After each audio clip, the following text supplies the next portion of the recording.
All right, here we go. Salute to Knicks Nation on this Tuesday evening.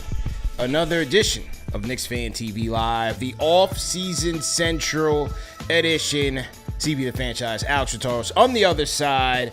On today's show, the Knicks could be bringing back a fan favorite to add to Mike Brown's coaching staff. We're going to talk about that. Plus, we got some fresh worst takes to unwrap and react to, featuring the captain, Jalen Brunson. And then we're going to end the night with an interesting game, our All Dark Ages team that we're going to compose. This one was going around social media, so we figure we bring it to the show here and get it going, man. You know, the dark ages, the dog days of the offseason, if you will, Al. Kind of picking up steam here, man. So, well, let's talk about it, man. What's good, bro? How you feeling, man? Hey, man. Another day. Chilling. Still in the offseason, waiting for Knicks basketball. You know, but I'm enjoying it. You know, we had Summer League. Before you know it, October's here, September's here. You know, we'll be back right into this thick of things. So just gotta enjoy these last month or so while there's no Knicks basketball, man. Yeah, 100%. I mean, they talking about 7 Sundays until football. You know, I don't really want to 7 Sundays. I don't really want to end my summer in that fashion. So I'll hold off on the countdown. But yeah, that's what they saying. Man. That's what they saying. Oh, training camp starting up. You know, Giants and Jets in camp right now. Did you see the Jets' new locker room? Did you see that video flying around? No, I don't care. Damn, man. Come on now. Sorry, I missed it. Maybe I'll tap into the Jake Aspen show and check it out. Now, he did talk about it. I'm sure he did. That's our guy. What's the deal with it?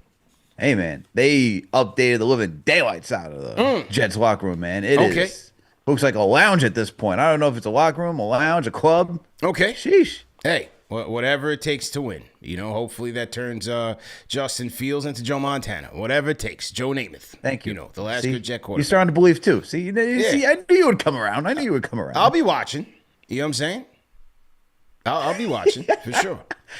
Through the curtains like this, like, ooh. Yeah, I'm always tapping in with the Jets. I'm not a Jet hater. I say that all the time. I'm not a Jet hater. You know what I'm saying? Rocking the green. You rock the green and white. I appreciate it, man. Yeah. Yeah, absolutely, man. Somewhere you got a Curtis Martin jersey in your house that we don't know about. I don't, but again, a guy who I had a tremendous respect for as a player. And I ran into him at a Walgreens randomly one time in Hempstead. Walgreens? Yeah, the Walgreens is right there, right by where they used to practice at. Did you know that for your trivia? Did you know that? You talk about out at Hofstra? Is that what you're talking about? Out at Hofstra University, bro. That's right. That, man. That's right, man. You know what I'm saying? So you're about to shock me and say, hey, you're living out in SUNY Cortland area. No. Nah, man. Nah. What'd you say? Oh, hey, what is there something twinkling in the light? You know what? I heard something back there, man. It's just the Knicks Twitter Day trophy. You know, sometimes it spooks me sometimes, man. Sometimes I feel like I'm not alone here. You know what I mean? I got to get used to it. Sometimes I feel like I got company here. It's just the Knicks Twitter Day trophy shining nicely in the light along with the MVP trophy. You just got that thing polished? What's going on? As soon as I got back from Vegas. You know what I mean? It was looking a little dusty. You know, I had the cleaning ladies just, throw the armor all on there. Polish it up. Had the cleaners come through and say, hey, when you go to that part of the studio, man, make sure you, every nook and cranny. Don't miss that spot. You know what I'm saying? Oh, our guy B Guest is in the chat. Shout out to Brandon Guest in the chat. Shout out to Brandon, man. Oh, right below him, Triple M. Okay, so we got company in here right now, Al. We got company, man. We got friends and foes in here. You know what I'm saying? Sheesh. This is Brandon Guest saying that thing's sitting pretty, my boy. Oh, yeah. There you go. Look at that, it's got its own glistening. It's got its own light. It's got its own light in the studio. Its own listening. Light. Yeah, man. So anyway, today's news on the Twitter sphere. Shout out to our guy Ian Beckley, Knicks insider extraordinaire, friend of the program. The Knicks have finally been granted permission to talk to a coach. This time, it is assistant coach and former friend of the team, former point guard Pablo Prigioni, Prigi Smalls, bro, has been granted permission. Has been granted permission to speak with the Knicks. Now, Pablo, currently the assistant coach with the Minnesota Timberwolves. Obviously, the connection is there with Karl-Anthony Towns, having coached Karl-Anthony Towns during his stint in Minnesota. Pablo is right now currently the offensive coordinator for the Minnesota Timberwolves right now. So the Knicks looking to bring him in. What do you think, man? Look, won't know too much. I mean, there's slight words out there saying how great he is as being an offensive coordinator for the Timberwolves, but we won't know until he's hired and see what he can do if he joins Mike Brown's staff and what he can create. But I like the idea. I like the familiarity between who he was when he was with the Knicks during that Melo era, man. Knicks tape to be exact. All right. Dude was a phenomenal. I still think about the alley oop that he had to J.R. Smith, man. That's what I think about. All right. But look, we won't, like I said, we won't know until he's part of the staff and what he can do with this roster. But I like the idea that the front office is going with, where you think about familiarity with Karl-Anthony Towns, trying to get him unlocked, because that's one of the biggest issues I'd say we had with last season is you get Karl-Anthony Towns, man was averaging about 8 threes per game the season prior, joins the Knicks, and it's the lowest amount of attempts he had from downtown since, 4 or 5 seasons ago. And I think when you're looking at Prigioni, a guy who's been with the Minnesota Timberwolves for quite some time now, he could be that answer to help the Knicks get him more looks from downtown and maximize that skill set, which, we surely need. Towns, phenomenal in the paint last year, right? Especially what we saw in the postseason. But we do want more threes. That's why you brought him in here, to get more space, especially when you think about Jalen Brunson, Bridges, OG, guys who want to get downhill. More so Brunson and OG. We hope that the paint's open enough for Mikal Bridges to finally start doing some layups. But, that's what you think about, man, when you start getting Towns activated from downtown, the lanes start to open up. Yeah. I'm with you on all those things. To me, first off, I was a big Pablo fan when they got him. One of the oldest rookies they ever had. But on that team, it was easy to see why that team had so much success when you factored in the experience of Pablo, Jason Kidd, like those guys, man. That's why that team was so good. It was the veteran leadership of those floor generals. And even when he got in the game, he was super smart. The original Grand Theft Alvarado, they call it Grand Theft Alvarado. Pablo was doing that ages ago, picking pockets on the inbound play. You know what I mean? The alley to JR, absolutely. We would knock down a nice little elbow three. That little elbow three was his shot. So he was a good player, even though he got to the Knicks as an older point guard. And, like many point guards that have come through the league, they turn out to be good coaches, I guess, just based on how they see the game. He was a player development coach with the Brooklyn Nets, also has familiarity, Gerson Rosas, from the Rockets through the Timberwolves. All right, so there's the Gerson Rosas influence here, who is, he still has that consultant tag with the Knicks, but, you could pretty much say that he's a GM of the Knicks without the official title. Through Summer League, he was the last man standing from the front office.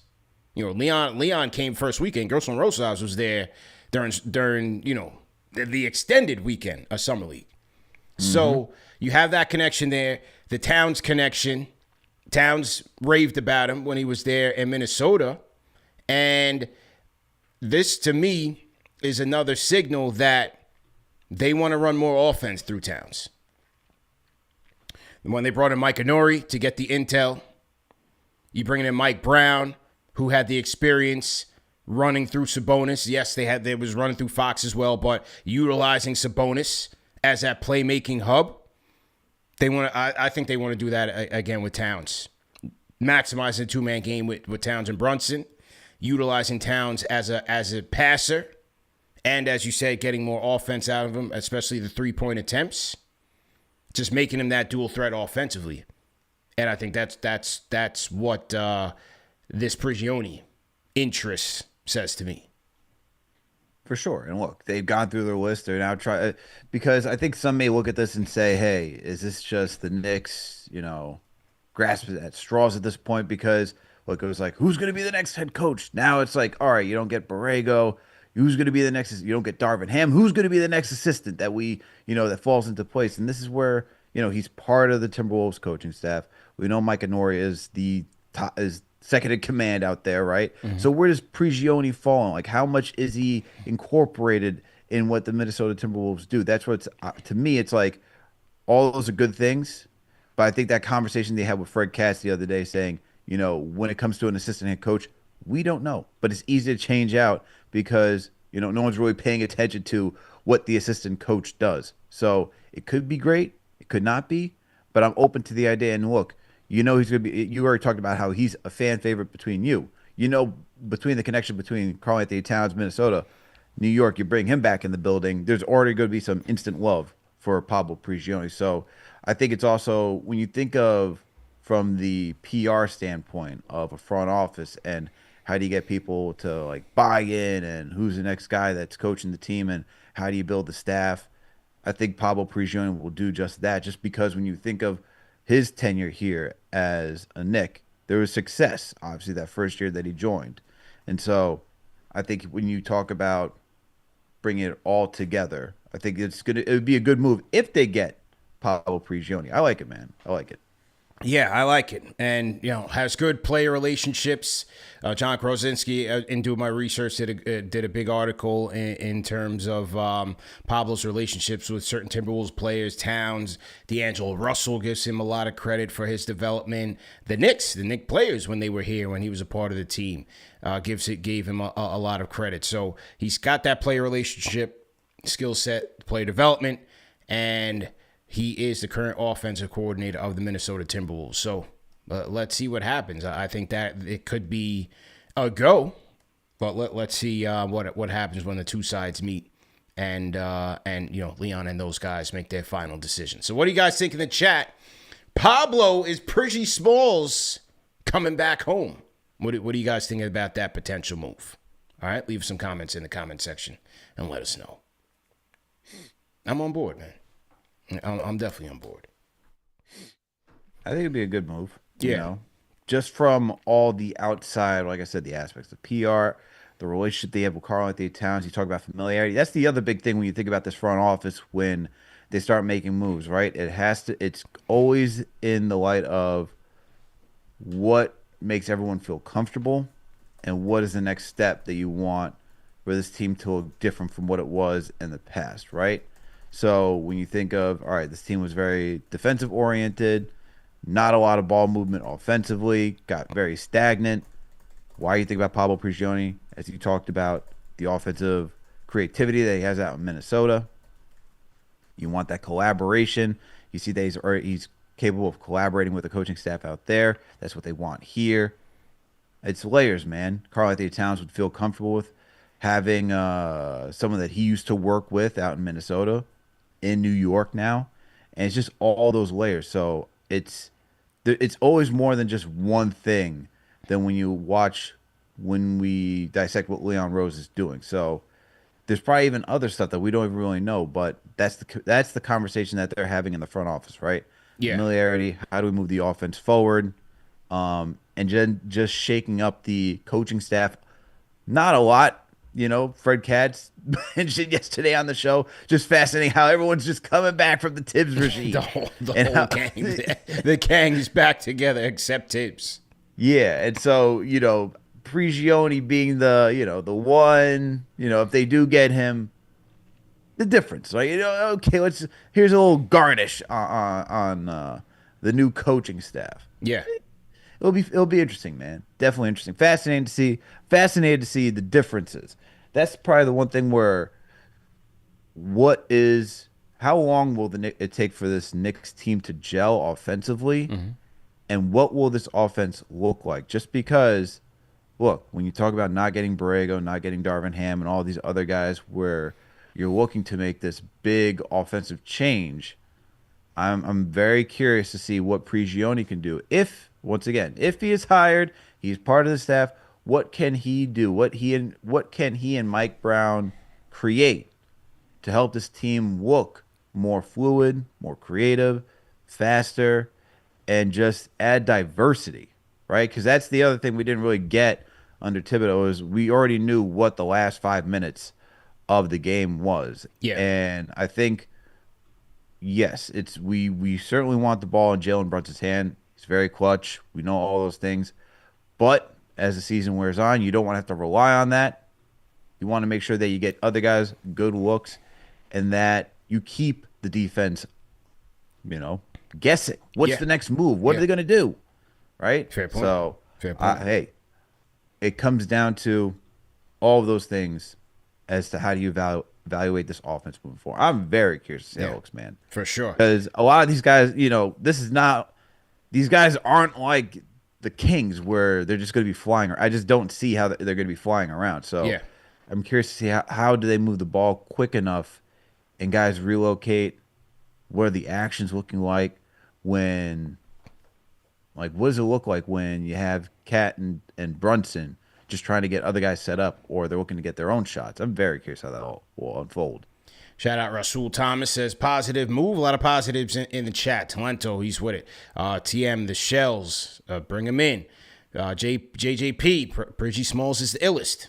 All right, I like that. Father Peace, Knicks tape band is getting back together. Brandon Guest says if he's the actual coordinator, then this is a home run. So everyone loves Pablo, says TM. Okay, so I think we got unanimous. We'll get him in here. J-Mod 16, hell no to Hunchback Pablo. Damn, why you got to go there? Wasn't his game mostly defense? Aren't we looking for offense? That's where you got to do your research, man. He's the offensive coordinator of Minnesota Timberwolves, man. What you coach doesn't have to be what you brought to the game as a player. It's not a 1-to-1 match. Come on, man. Come on, kid. Why are we attacking the way the man stands there? I know. He's after the guy's posture. Sheesh. Hey, man. Yeah, this is the dog days of the off season. This is where we at. Ruthless, man. This is where we at. Okay. Call us up in the Discord if you guys want to chat it up. CP the Fanchise, Alex Ratarsh on the ones and twos. Let's do a giveaway today, man, for the people that are with us in the chat. A while ago, we had the great Bobbito Garcia on the show. We talked about his memoir. Great book, man. I got it right here. So we're going to give it away. We're going to give away Bobbito's memoir tonight at the end of the show. So make sure that you guys stick around to the end, and somebody will take a copy home, and he will autograph it. All right, so we will have an autographed copy of Bobbito Garcia's memoir. Okay. All right, Al. Well, let's get to worst take, man. I got two good ones here tonight to talk about. Which one you want to hear first? The first one or the second one? Let's go with the second one. How about that? Okay. All right, no doubt. All right, here it is. Let's load it up and let's get to it. So this is another episode of Worst Take, where we go around the NBA media landscape as it relates to the New York Knicks and react to this soundbite. You people in the chat are the judges. You rate the take, 1 being trash, 5 being facts, and that's the rules, okay? So the first clip is from our guy Baron Davis, Al, formerly of the Knicks tape Knicks, friend of the program as well. I've separated him from that clown Draymond Green, and Baron's actually a good guy. So he's a friend of the program. Came on KnicksFanTV. We got to put that interview out. Actually, I got that. I'll throw that in the archives next month during the dog days. But anyway, Baron Davis was on the Podcast P show and talked about some of the Knicks' struggles as he saw it from the point guard standpoint in the playoffs and what it should be looking like going forward. All right, so let's listen to BD and react to it on the other side. Here we go. Let me just make sure the sound is good. Let's see. Do you see that as a recipe for winning? At first I did. Yeah. But he's so cold, bro. He cold. He tough. Bro, he's so cold. He's talking about Jalen Brunson. Y'all can't f with this dude, bro. Nobody can stop him. My problem with that series is if you watch what happened where Indiana was successful is half court started to become another defender and a problem for him. Mm-hmm. So bringing the ball up the court against pressure, then you get that pick and roll happening damn near right by half court. Mm-hmm. So he ain't got even though the court got bigger and wider, his space got limited. Mm-hmm. And so I think you need another guard You need somebody that can handle pressure, bring the ball up, and if you put that dude in a block, one-on-one down the stretch, you gotta double. Bro, you gotta double. Yeah. Like, it's crazy. It's crazy. Nobody can guard him. Yeah. Nobody can guard him. He gets crafty, his though. he's so crafty. And so can you get him off the ball? Because what happened, or like nobody on the Knicks outside of Jalen Brunson could bring the ball up the court. That's the only reason why they lost. Mm-hmm. Indiana puts pressure, you turn the ball over. Indiana puts pressure, then you extend your offense, and now, Karl-Anthony Towns got to play one-on-one from the top of the key the entire series. Now, he's talented as shit. He can do that, but you can't figure out where a mismatch is, nothing, because you playing at a almost like a frantic pace all the time. So if they can find somebody, and they eating clock. they tearing the clock up. They tearing the clock up. So he's dribbling the whole. Right. He got the ball the whole dribbles a shot lot. clock. Right. He can't even get off the ball, push off, get some space, and now have a live dribble. Yeah. He don't get none of that. And so, one, that's a testament to coaching.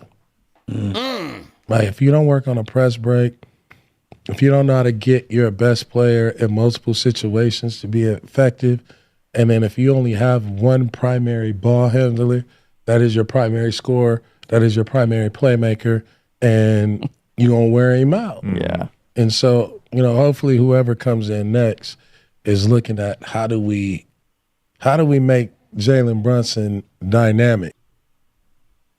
Al, your thoughts? I thought all of that was fair. There's nothing worse. That is not a worse take. That was a good take.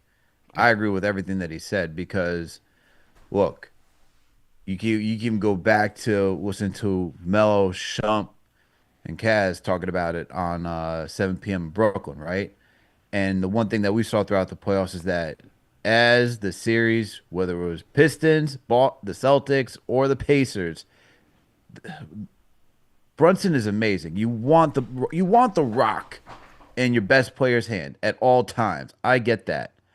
But you need to be able to create for him as well, and that's utilizing him off ball, having another answer offensively, so that way, once again, as we just talked about with Mike Brown and potentially Pablo Prigioni joining the staff, is you want to create offensive diversity, right? And we didn't have that. And so if you got to rely on Jalen Brunson to constantly bring up the rock, like the defense knows what it's going to do, and they're looking to blitz him. They're looking to get him into corners, forcing him to make tough decisions, forcing turnovers, and not saying that he can't handle that pressure, but as that wears on over a 7-game series, you're going to start to slip. You're not going to be perfect every single night, and you're now asking Jalen Brunson to be perfect every single night to execute when you start to see those blitzes, you start to see the different coverages, and you're asking him to be out there more than he should, because when you'll get your bench, you're not relying on campaign. DeLon Wright's not going to be breaking down somebody. McBride's not going to be somebody that's going to take someone to the cup and just create just the same way that Jalen Brunson does. So I agree with you want to be able to get him more off ball to get him better looks, because how many times did we see, after a timeout, Tibbs draws up a play, Brunson gets the ball in the corner, knocks it down a three, and that was the easiest look that he got throughout the game, right? So, look, I agree with everything they said. That's why we're having the conversation. See, you talk about needing another point guard, right? So, hey, I agree with that take. That's a solid take by Boom Dizzle. Yeah, that was a 5 for me. Definitely a 5. We've talked about this concept of Brunson being off ball. It's just so many people in so many different ways, and from that Pacers series on down, Baron Davis spoke about the fact that they need another ball handler. Another topic that we've ran ragged on this show, and he spoke about it's an indictment on the coaching, which I think is part of the reason why Tibbs is no longer here, along with other things. But when you look at the fact that they brought in a Brown, or they're looking to get the offense more dynamic, they bring in a Nori, they bring in a Prigioni, I don't think Karl-Anthony Towns was one of those guys that was raising his hand to save Tibbs during the exit meetings. You know what I'm saying? But with all that being said, he was right, man. Like, you know, the flaws, and Deuce said it, you know, a lot of their flaws got exposed in that series. And so the challenge is going to be for Mike Brown, how do they mix up the offense where it's not solely reliant on Jalen? Because as Barron said, he's the primary playmaker, the primary scorer on that team. A good defense is going to make you more one-dimensional. And then when you couple the fact that because there's no diversity in the offense, there's a lack of ball movement, it's a my turn, your turn thing where you're making Karl-Anthony Towns be a one-on-one player from the top of the key a lot of the times. And that's not his game. It's just not going to work. You know? It's not going to work. Like Melo said on 7 p.m. in Brooklyn, shout out Brandon Guest, we need another Nembard. We need another Nembard on the team. But it's like he's right. So this is why I look at Mikal Bridges. And why when fans are like, yo, you can't sign him, why they give up the picks. We can't look back in the past. We got to look at what we have right now. And if you can't get better than that, then you got to figure out how to utilize him as your secondary, tertiary ball handler to run offense through. It's that simple, bro. For sure. And look, that's why I was asking for during the regular season. I was like, we got this guy. We allowed guys like RJ to be someone that led that second unit, to be a creator, to be an initiator. Why aren't we allowing Bridges to do that? And we're just giving Towns the full reins of the second unit. And he's not a creator. He still needed to be set up by campaign, whether it be working the post, being found on the perimeter. And look, talented scorer. And for as much heat as he got here, Julius, at least you could say, did that to relieve Brunson of being the sole creator, right? Not saying Julius was perfect, but at least he had somebody that can bring the ball up and start something. That's what Bridges needs to do. And that's probably the one thing I disagree with when they talked about Bridges on 7 p.m. in Brooklyn. It's like, no. He needs to be the guy that goes out there and does that, man. There is a little bit more. We saw him do it out in Brooklyn. We know he's capable of doing that. He should be able to do that here in New York. Give him the reps. Right? And look, yes, you can go out there, go get another point guard, but that's part of the reason why he brought in Bridges too, to be that dynamic wing, to add a little bit more to the game, to add that diversity. And we saw that too. We saw it when Brunson was out.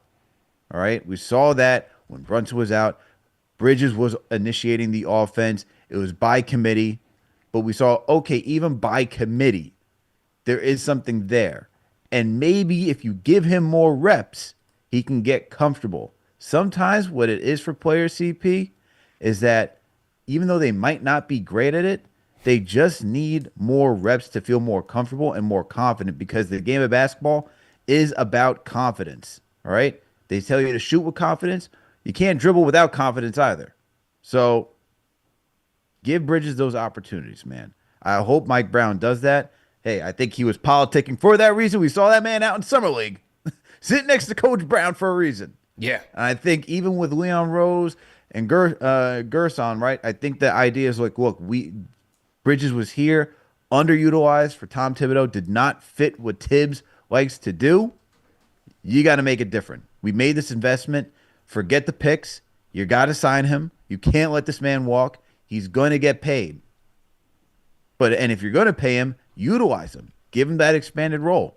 So even though we still need another guy who can initiate the offense for the second unit, I think you got to give Bridges that chance. Yeah, I'm with you 100%. And look, if you were to play fantasy basketball and you're just looking for the guy's probably booked. Long shot, probably not going to happen for the foreseeable future. If you want to look at on a B level, is it a Kobe White type? Again, not going to happen. But those type of players. So for right now, it's Jordan Clarkson, bro. You know what I'm saying? It's a Jordan Clarkson show. Let's get it cracking. Let's go. yo, man, he can pass the rock, man. Let's go. Look, he averaged 5 assists. Yeah.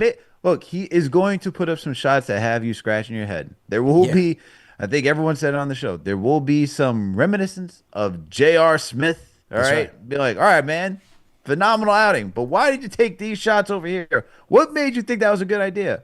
Clark's going to do that. But I think the passing is the most underrated part of his game. And I think he will find guys. I think people will be a little bit more, I think people will be a little pleasantly surprised at how well he can actually create for others and get guys going. That's our Nembard. Mello, holla at us, man. We got our Nembard, man. Salute to everybody in the chat. CP and Alex on the ones and twos. Worst take segment of the show. Let us know what you guys thought about B. Diddy's comments, man. Baron Davis, sorry. I can't. We can't use that old nickname. That's no good around these parts anymore. Remember, at the end of the show, Bobbito's Book of B-Ball, Bang Bang, is going to a lucky winner, autographed by our guy Bobbito Garcia, man. A lot of good tales in this book from our guy. So yeah, I thought that was a 5-star clip there. Okay, so that was the easy one, Al. You asked for that one. That was the easy one. Now had to ease into it, Stevie. Had to ease into it. Yeah. So now it's gonna get a little bit more controversial. Okay. And when it gets to controversial, we got to pull up our guys at the 520 podcast with Jeff Teague and them. You know, never short on the hot takes or the worst takes. Now, this was them having a debate between who they would take between one, Jalen Brunson, and Isaiah Thomas. Not Zeke from the Pistons, Isaiah Jamar Thomas of the Celtics. All right, so let's listen to this clip. Make sure the audio's good. If not, I got to adjust the audio. Here we go. If you're starting a team. All right, yeah, I got to adjust the audio. Hang tight. We're going to get to it. Let's listen to it, and let's react to it. Here we go. If you're starting a team, both players are healthy, who are you taking? Jalen Brunson. I'm taking IT. Never. I am.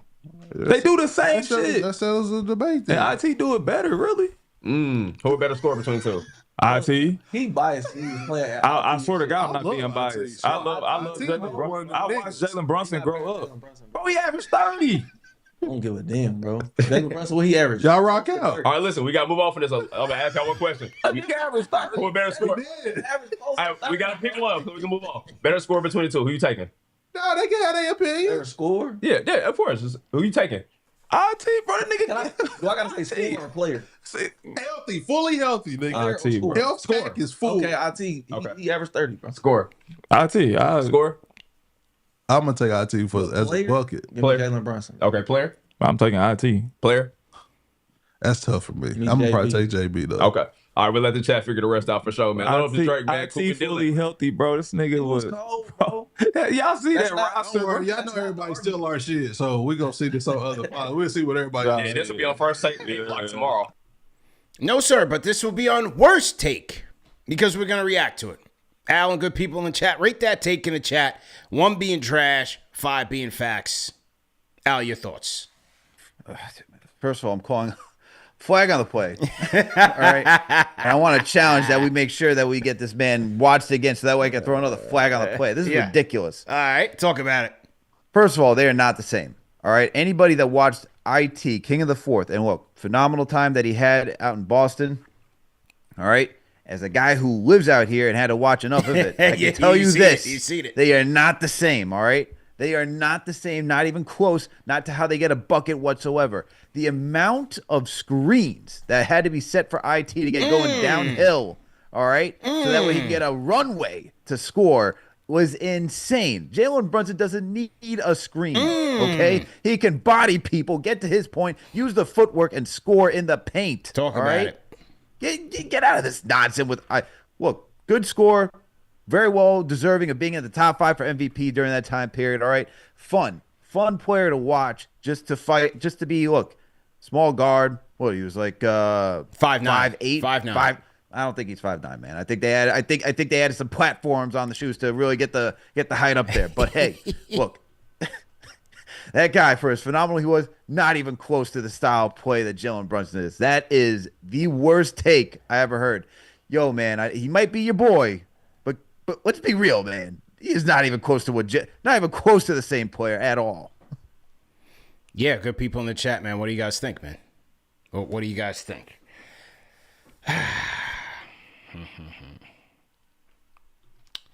These, I would say this. He did have a phenomenal year in that 1 year, 2016, 2017. He had a great year, did Isaiah Thomas. He averaged, I'm pulling his numbers up right now. This was his all-star, all-NBA year, where he averaged 28.9 points per game, shot 38% from three on 8.5 attempts. I mean, he was letting it fly. He finished fifth that year in the MVP voting. So, I mean, if you talk about his peak year with JB's, it's numbers wise, it's kind of close.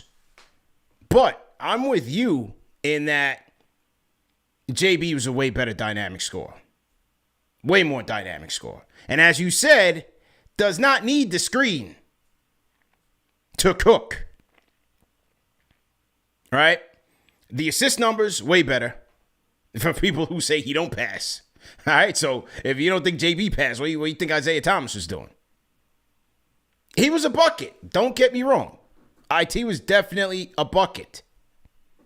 But I'm going with Cap. And even if you want to say, hey, you want to talk about Cap's defense, whatever, what do you think Isaiah Thomas was doing? You know what I'm saying? What do you think Isaiah Thomas was doing out there? So, as it relates to scoring and overall play, I'm taking Cap. And that's not being biased. That's just a fact. I'm going with Jalen Brunson. Can I also just say this other thing too? Because I'm just want to pull up the stats and make sure I'm reading this correctly. Sure. And looking at the stats right here, and because when you bring up he was averaging 28 points per game, can we also just make it known that who else was he passing the rock to on that team? It's fair. Was it Marcus Morris, Al Horford, Avery Bradley? Who else is scoring on that team? They needed him to score every single ounce to keep that team competitive. Brunson, by the way, averaged 26 points this season next to who? Karl-Anthony Towns, Mikal Bridges. All right? You have two other guys who can score the rock, and yet Brunson still getting 26 points. You had two All-Stars on this team. That's not easy to do. And to be as efficient as Jalen Brunson is, I'm telling you, man, it's not even close to it's not even close. IT, great year. Fun year, all right? Look, you don't even have to be a Celtics fan to be rooting for somebody that stood at 5'9", scoring the basketball the way that he did, because it was just electric, okay? If you just love basketball, it was electric. But it's not even close to who the best scoring guard is between Jalen Brunson and Isaiah Thomas. There's different levels to how it gets done, all right? And we can even look through the postseason where Jalen Brunson who he's had to face, who he had to go up against. And I'll even say this. It was the LeBron-led East, okay? It was LeBron and everybody else. You talk about Jalen Brunson going against Miami with Eric Spoelstra and Jimmy Butler. You talk about having to take down Joel Embiid, okay? Look at the run that they had this year. Just impressive, man. Yeah. IT, good player, man. He had a phenomenal season with the Celtics. It's just not even close, man. The resumes just don't stack up. Way bigger bag. I'm with Anthony Calamari. Way bigger bag. And as you said, built for the playoffs. Durability has to factor into this. You know what I'm saying? Like, if you're going to talk about who I'm building a team with, I'm going with the guy with the proven playoff track record and pedigree. Now, Isaiah Thomas got hurt in that same year. He busted up his hip against the Cavs and was never the same again. But it also factors into his smaller frame. Can you do that from year to year to year? Can you cook? There's levels to it. I'm going with Captain Clutch, man. He's tougher, better bag, built for the playoffs. At his peak, higher career high, what was it, 61 against the Spurs? Mm-hmm. IT was 52 against Miami. Now, like I said, the fourth quarter numbers are very interesting, man. Isaiah Thomas, 225 total points in the clutch. 5.1 points per game in the clutch. Brunson, 156 last year in his Clutch Player of the Year award, 5.6 points per game in the clutch. It's interesting. I don't think it's a huge gap, but I'm still going with Captain Clutch. I would say once again, you're talking about this year. Brunson also missed time. Don't forget that he did get injured. That's true, and still won, and was still at the top of the league. And still won. Look at that. True. That does factor in, right? He did miss. How many games did he miss? It was like he only played 65 this year. Yeah, could have closed the gap a little bit. So you're talking about close to 20 games. What was it, like 18, 17, 18, something like that? Yeah. So I think it's 17 games that he missed. Hey, 17 games could have gotten you to the same point total. 17. How much did Isaiah play in his peak? That peak season? 76. There you go, doing the math. Way to break it down. Just stop with the nonsense. Yeah. Look, man, I get that you have to have different takes on some of these shows. I do think it is an interesting debate. I don't think it's as worst takey. Like, if I had to rate that take, 1 being trash, 5 being facts, I give it a 3. Wow. I give it a 3. What do you think, man? Going with a 2. Okay. All right. It's not the worst take. Your ratings, all right? your ratings. I mean, look. The worst takes are saved for one Gilbert Arenas. All right. Yeah. He'll always get the number 1. Yeah, he's all right? all the way out the window. I mean, that's. I'm gonna give a solid 2 on this one because look, it's probably Teague's boy. All right. You played against him during that time. All right. So I get it. You saw him. You actually played against him. You didn't get the. I get it, man. I get it. But when we second the resumes, man, let's just do a little bit more homework, okay? Okay. That's all I'm asking for. Good people in the chat. Rate that take by Jeff Teague and company at the Club 520 podcast. They put Isaiah Thomas over Jalen Brunson. Rate the take in the chat. Son from Brooklyn, he says he's with you. It's a 2, Al. He says it's a 2. Okay, shout out to Son. Shout out to our Fanchise channel members. Alex Jarsky, Brandon Guest, Kane Marco says not even close. I don't even know why we even having this discussion. Okay. Who else we got in here? Fanchise channel members. Shout out to the Shells. Did a great job on the 1s and 2s and a great job on the photography at the Deuce McBride event in Vegas. What a time. What a time, Al. Great time, man. We had ourselves a time, man. It was a phenomenal time. And for the people out there who have not stopped by in Vegas for a Knicks meetup, this is why you gotta go out there, man. Yeah. CP doing a phenomenal job interviewing Deuce McBride. McBride dropping some gems. Okay? It's a great time. Gotta show up, man. Gotta show up. Gotta show out for the orange and blue. And look, Deuce got the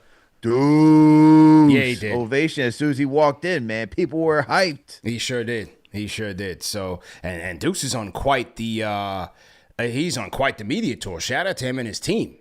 Is he becoming the president, man? What's happening? Right. Is he gonna compete for Stephen A for the Democratic nomination? Deuce is having quite the press run, man. He's working this offseason. I commend him and his team 100%. But yeah, working. Man. Yeah, he's working, man. But yeah, for everybody that showed out at Vegas, it was a great event. The Virgin was happy. They just sent us an email, said, man, we can't wait to do it bigger and better next year. So we're already planning next year and how to level it up. So that's definitely going to be a good time and looking forward to next year's edition. Okay, let's get to the phones. Dan from New Jersey. Dan, how you feeling, man?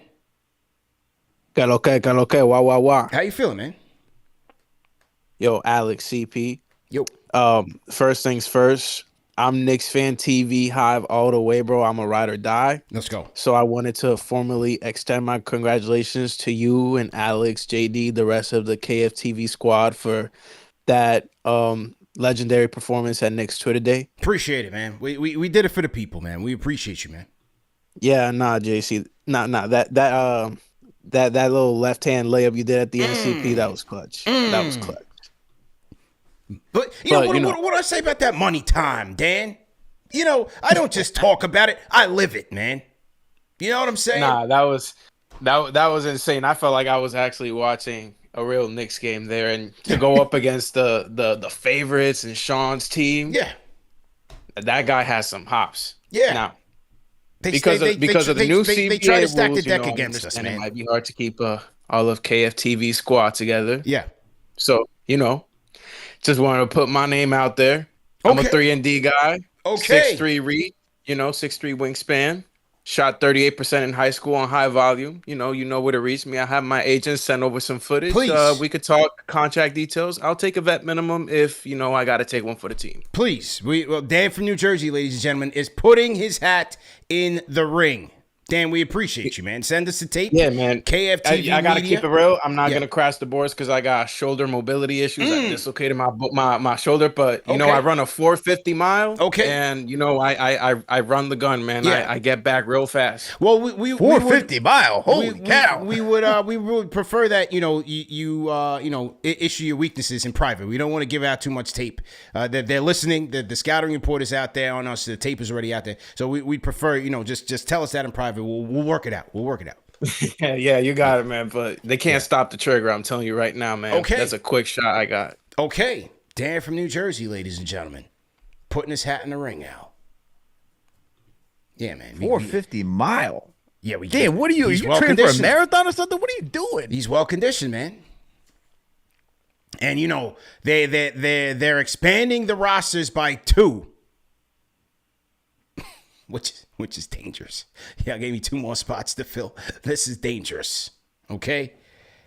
And they're going to extend the games because 5-minute has was all ridiculous. They are extending the games. They're extending the rosters.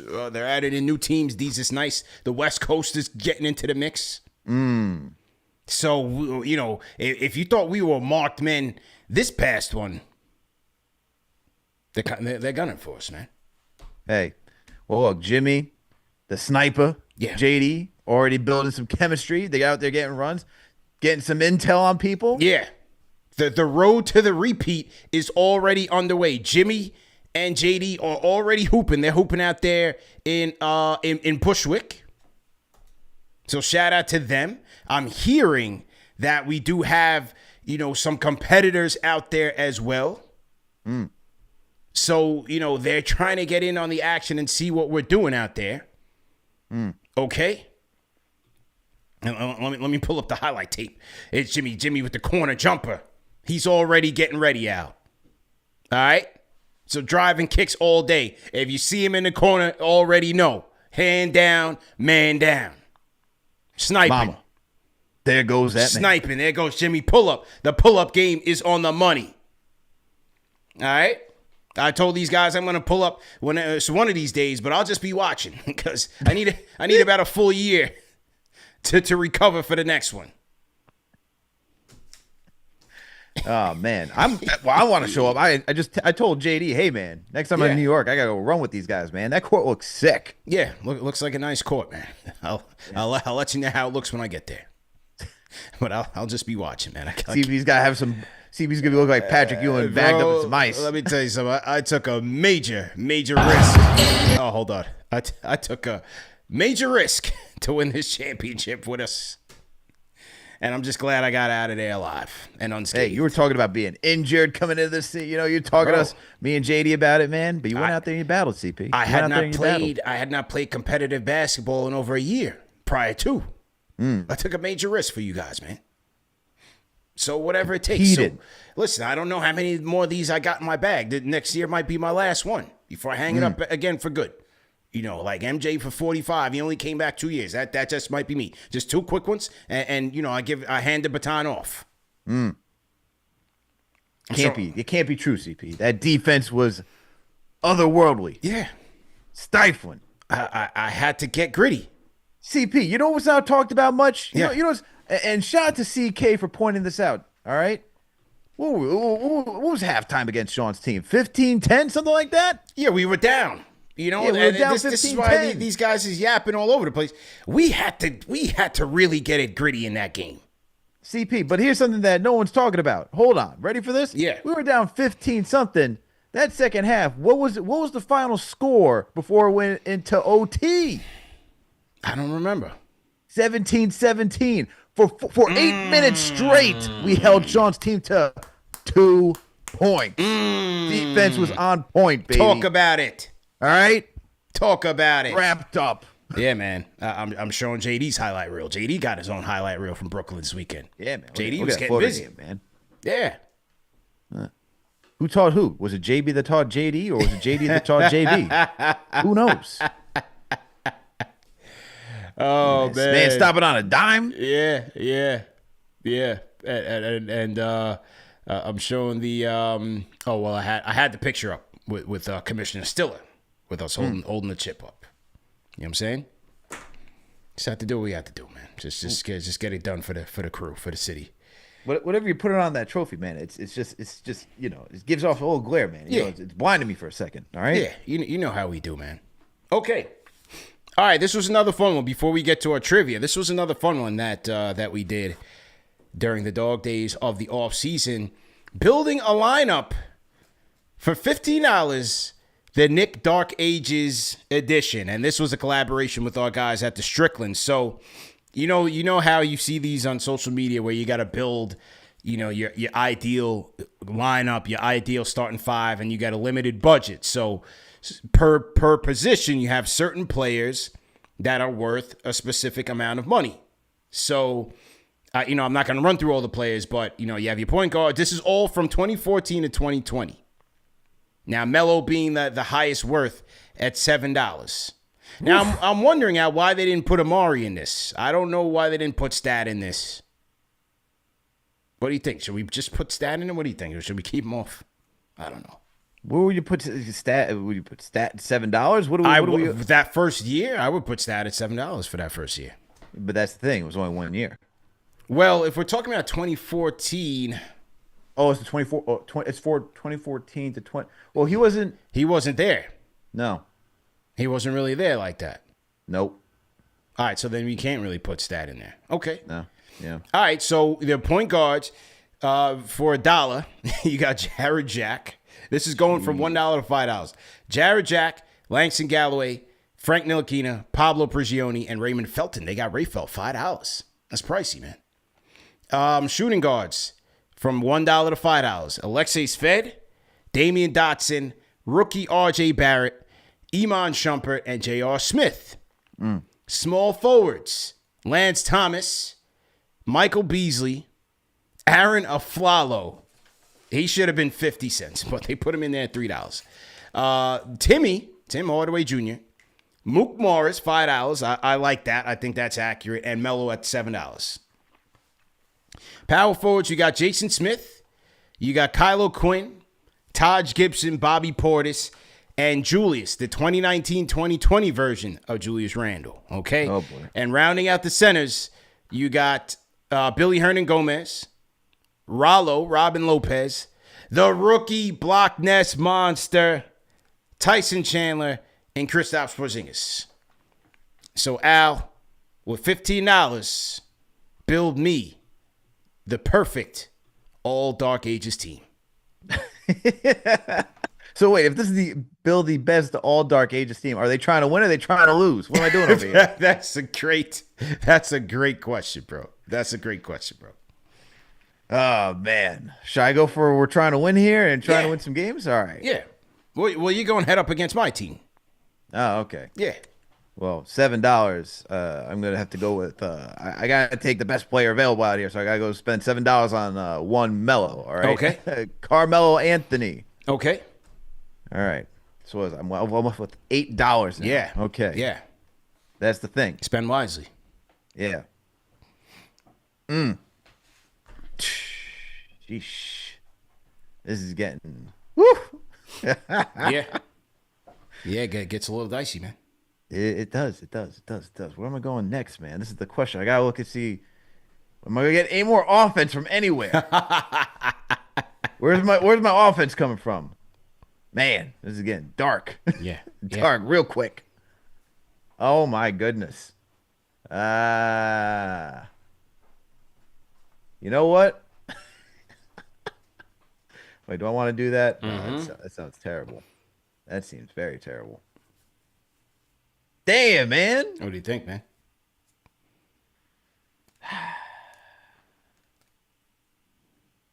All right, give me Jared Jack for $1. Okay. All right. So it's $8 now. So I got 7 left. All right. Give me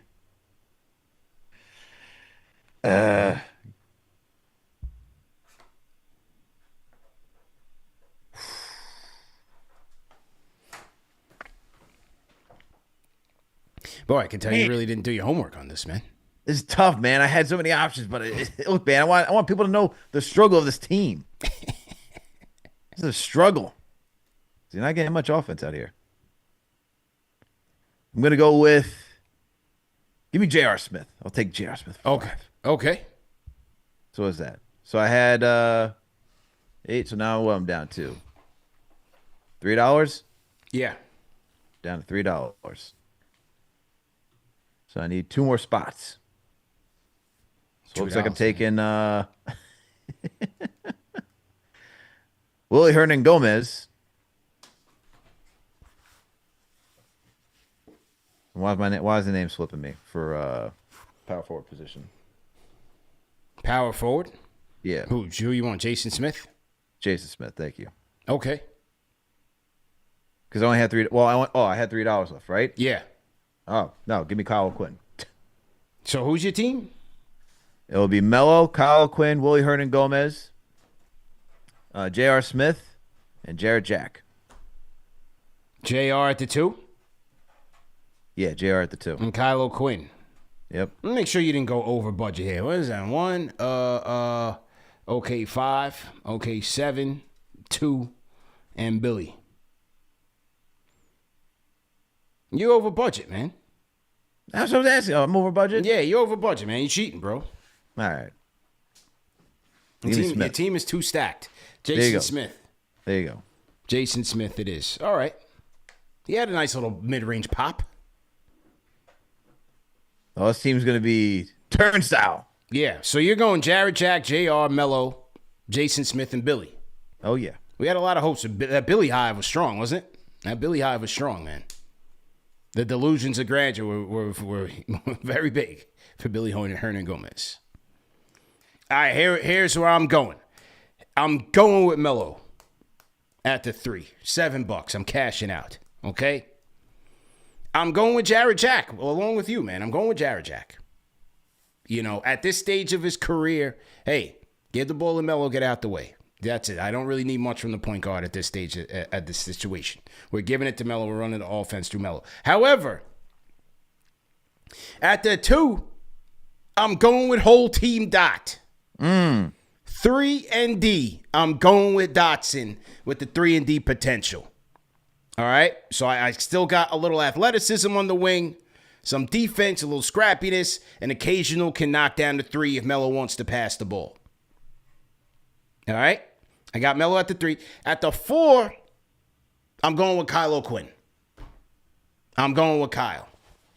I got a little pop. I get a little scoring, a little passing. I get some boards. And you know where I'm going with the 5. Young Blockness. We need some defense. We need some balance. Mitchell Robinson. I'm going with Mitch at the 5. Young Blockness was jumping at the gym, blocking 3-pointers everywhere in his rookie season. Gotham lobs, you know, if Melo want to pass it, we got Gotham lobs left, right, and center. From Jared Jack, Melo. You know, Dotson might be able to throw a couple. That's my 5. All right. So what we're going to do is make sure that Melo goes against Mitch, so that way Mitch fouls out quickly as a rookie. Yeah. And now the game's wide open for me. That's what's going to happen. Jared Jack, Damian Dotson, Carmelo, Kylo Quinn, and Mitchell Robinson. teams are god awful. Yeah. Somebody said swap O'Kun for Beasley, and you go, well, you can't. You need Beasley at the 4. You already got a 3. Can't really change the rules. Ideally, I'd like to have Melo playing the 4, but, these are the rules. You got to stick to the rules. You know what I'm saying? So, all right. These are the things we do in the dog days of the off season. I want to know how we came up with the pricing, man. The pricing. I don't know. You got to ask the how is Timmy more expensive than Michael Beasley? Yeah, that was a little foot trick that they throwing in there. What? That was a little foot trick they throwing in there. Michael Beasley, $2. Aaron Aflalo is $3. Yeah. What? And no Courtney Lee? We didn't get no Courtney Lee in this? Yeah, they didn't even have Courtney Lee in there. What year was Courtney Lee in? Wasn't he 22, 23? No, he was before that, man. Okay. He was there with KP. Okay. Remember? Yeah. Supposed to be D Rose, Courtney. What? Hold on. Now I'm confusing myself. Let me make sure. I think that was 20. Wasn't that 23? No. I'm bugging. Now I'm mixing up my years. Yeah, definitely mixing up the years. Hold on a second. Mm-hmm. I gotta go back until a little time machine before I start speaking out of term. He was on the 2016-17 team, man.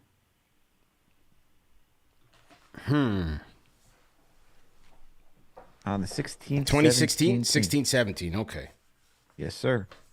Okay. All right. Well, that was a good exercise. That was a fruitful and constructive exercise. Yeah, he was with Derrick Rose and the KP. I was right. I was on track. It was supposed to be they were supposed to compete with the Warriors, as Derrick Rose was talking about. Yeah. Okay. Time. All right. Good stuff by you, man. All right. So let's quickly segue to the giveaway time. So to everybody in the chat, once again, hit the like button, hit the share button, subscribe to the channel. We're gonna be giving away Bobbito's Book of Bible, Bong Bong, the memoir by the legend Bobbito Garcia. A great book detailing his rise through the street ball game. So shout out to our guy Bobbito Garcia, man. Legendary tales and photos, a lot that he took throughout the street ball scene. Also has a good chapter on his days covering the Knicks and working with MSG. So Bobbito's got a lot of good stories in here, and we're going to send you an autographed copy of the book if you answer this question. Which Knicks rookie at the time averaged 21 points per game in the Summer League in his rookie season, even scoring 29 points in a single game? I know based on the results and what we saw, it seems like it hasn't happened in a while, but it has happened fairly recently. Which Knicks rookie averaged 21 points per game in the Summer League, including a 29-point output? Winner gets the book.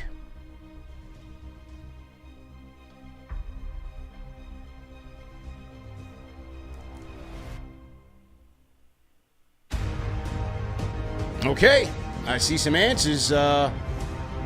Alex, do you have an answer, sir? And is it? Let's see. I feel like a guy that gave us a lot of hope and promise, and donned a Fortnite jacket. Going with Kevin Knox. The answer is Kevin Knox. Yeah, that's the answer, man. Great job by you, man. Kevin Knox is the answer. TM, let us know who won the book. Let us know who won the book. It's a good job by you, Al, man. Kev, shout out to Kev. He's a good kid, man. I was always rooting for Kev, man. Yeah, we all were. Yeah. It was the first year you got rid. It was the first year without Melo. Let's get a small forward hey, that Bucks game, man, will always be dear to my heart. Yeah. Winning Rookie of the Month in December, right there, man. Gave me a lot of hope. Yeah, shout out to Kev, man. Shout out to Kev for sure. Okay, let's see who TM says is the winner. Son from Brooklyn. All right. I think this is a first one for Son from Brooklyn, man. Congratulations to Son. Great job. What are we going to give him on the soundboard here? What do you want to say? I got a lot to pick from. Son from Brooklyn. Let's see.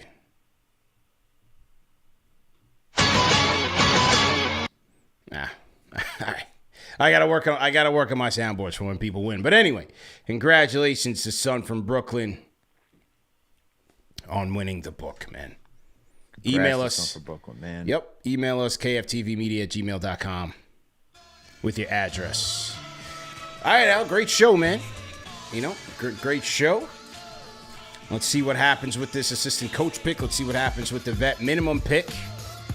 And, hey, man, rest in peace, Malcolm Jamal Warner, man. We lost Theo, man. Oh, that one hurt, man. Seeing that news yesterday, man.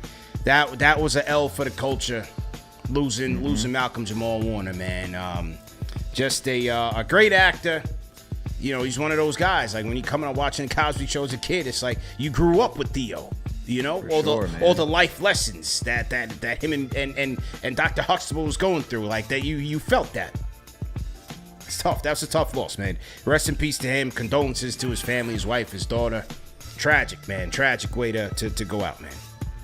Absolutely tragic, man.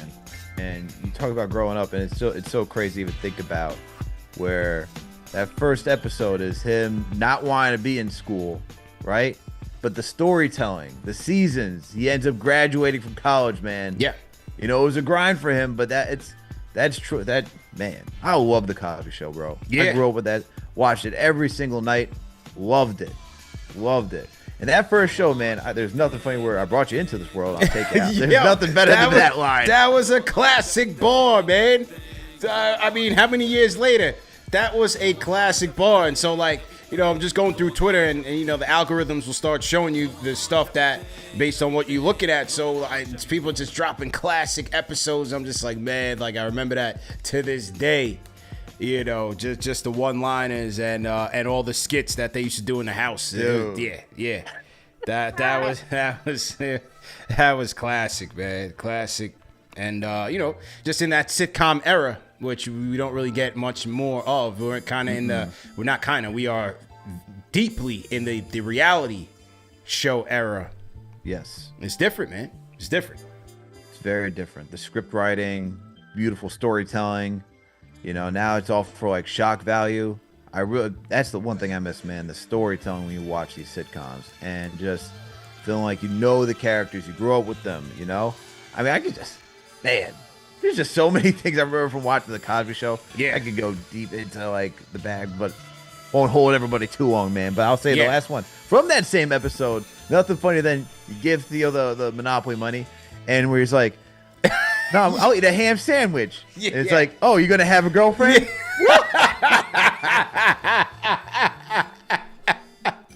Cashed out. Yo, real talk. He goes, "You plan on having a girlfriend?" "For sure." "Out of there. Give me all of that." Oh, man. That was great. You can't... Man, the creativity, the writing, you can't match that, man. Yeah. Well, and the thing is, too, like, that scene's meant to be funny, to act it out and to get the reaction that we can still think about it these many years later. That's the beauty of the show, man. So, yeah. Really hurt. I when I saw that across my timeline, I was like, is this fake? I was like, is this absolutely fake? Yeah. Damn, man. It's tough. Damn, we lost one. Yeah, we sure did, man. We sure did. But yeah, man, rest in peace to him, man. And we appreciate everything he did for the culture. And as you see, timeless memories, man. Those are good people in terms of their impact on our lives, man. So, he was certainly one of them ones, man. So rest in peace once again, Malcolm Jamal Warner. Great show, Al. Great show, all the mods. Remember that the show is available in audio podcast format. No reason to miss it. Salute to the replay gang. And hey, whenever the next bit of Knicks news drops, you guys know where to find us, man. #1 show for the fans, by the fans. We out of here, man. Peace.